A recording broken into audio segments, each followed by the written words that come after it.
Komisi Pemilihan Umum KPU menggelar pertemuan dengan puluhan pemimpin redaksi media massa nasional di kantor KPU Pusat Jalan Imam Bonjol, Jakarta. Ketua KPU Muhammad Afifuddin mengatakan pertemuan dengan puluhan pemret media massa, baik cetak elektronik maupun media cyber, bertujuan untuk meminta bantuan dalam hal publikasi tahapan-tahapan krusial di pemilihan kepala daerah serentak tahun 2024.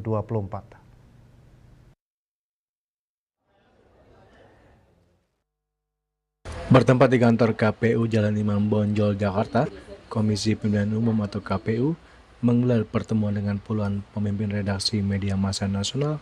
Ketua KPU Muhammad Afifuddin mengatakan, pertemuan dengan puluhan pemret media massa baik cetak elektronik maupun media siber bertujuan untuk meminta bantuan dalam hal publikasi tahapan-tahapan krusial di pemilihan kepala daerah serentak tahun 2024. Ia juga menambahkan dalam waktu dekat jajaran KPU Provinsi dan Kabupaten Kota sedang memonitoring persiapan tahapan penetapan pasangan calon kepala daerah di tanggal 22 September 2024. Selanjutnya Afif menyebutkan pada tanggal 23 September 2024 jajaran KPU daerah akan melakukan pengundian nomor urut dan melanjutkan masa kampanye 25 September hingga 3 November 2024.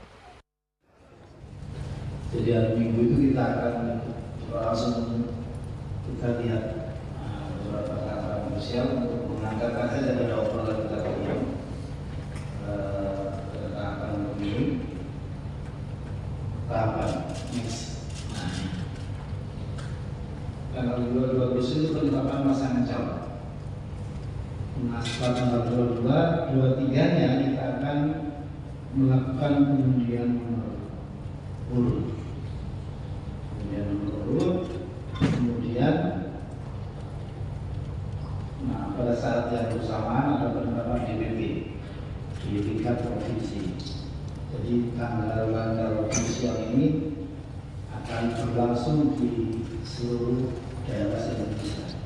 Peristiwa yang selama ini belum pernah terjadi serentak Indonesia. Nah, selanjutnya yang juga ada melihat tanggal 25 September sampai 23 November ini masa kampanye. Nah, tentu biasanya masa kampanye akan banyak. Afif juga menambahkan agar pilkada serentak tahun ini berjalan langsung, jujur, dan lancar. Dari Jakarta, Julius Walter dan Ketut Sumadiasa melaporkan.